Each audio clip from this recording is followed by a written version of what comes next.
Fairy Tail is back, and we immediately start off back where we left off, with Duke being taken down by Natsu. And with Duke being defeated, everyone else gets their magic back. Athena too freaks the fuck out and says that's her magic, goes in to, absorb their magic again. But that's when Athena, the one, just knocks her the fuck out, just takes her out with one punch. This makes sense because literally Athena 2's magic is completely gone since it was everyone else's magic, so she's basically fodder at this point, so she's done. No big deal. Wendy, Happy, and Carl are all freed from those weird vine things. Happy's face is crushed inward as a gag, which is, kind of funny. I liked it. So they're all ready now to remove Vernus's soul, but they don't have the Philosopher's Stone. Well, that is until Sting and the gang just pop in the door and say they have it, so yeah, that was easy.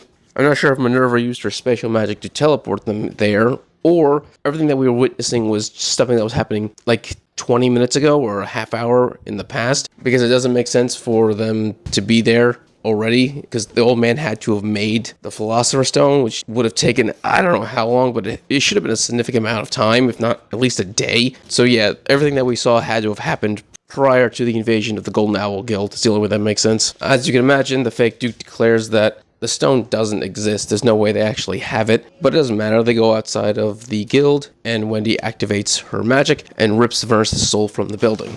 Duke repeats himself, saying that the Philosopher's Stone doesn't exist and they're wasting their time, clearly freaking out about this. But that's when Athena says, no, it does exist. This is real. I realized the moment I held it in my hand, this was created by the real Duke. Yeah, no joke. So that old man, father and son thing, yeah, that was fake. One wasn't even real altogether. The son one wasn't, but the father was, and apparently he was Duke all along. There was a going on prediction that this guy was the former guild member of the Golden Owl, but the new one after the Duke.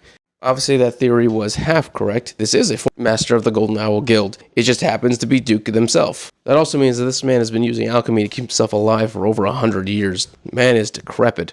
Kind of reminds me of Hades, but, less evil. The old Duke is depressed about everything, which makes perfect sense because there's a secret to the Philosopher's Stone that he didn't tell them. Athena realizes it as soon as she's holding it. She declares that for this to work, there has to be a sacrifice, which is her. Her in particular has to be sacrificed, which means Duke knew from the very beginning that he was sacrificing Athena, his creation, but he still decided to help them anyway defeat Vernus, which, makes perfect sense. As you can imagine, Lucy's not okay with this and says that she can't just do this, they're friends, you can't just sacrifice your life.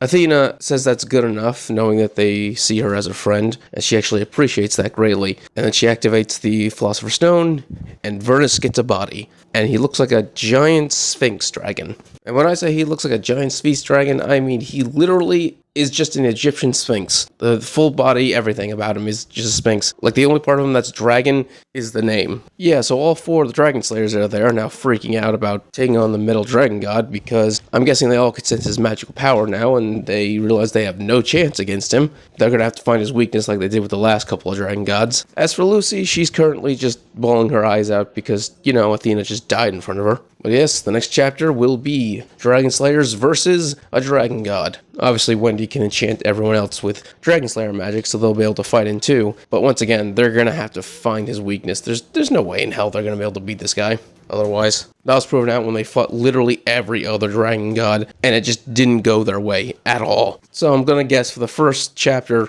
we're just gonna see them get their asses handed to them by Vernus, and then after that, Serena and the Diablos gang are going to show up again, because the plan from the beginning was for all of them to work together to defeat Vernus, so they have to show up at some point. Like, this is it, this is the final fight, this is the boss fight, this is the dragon god.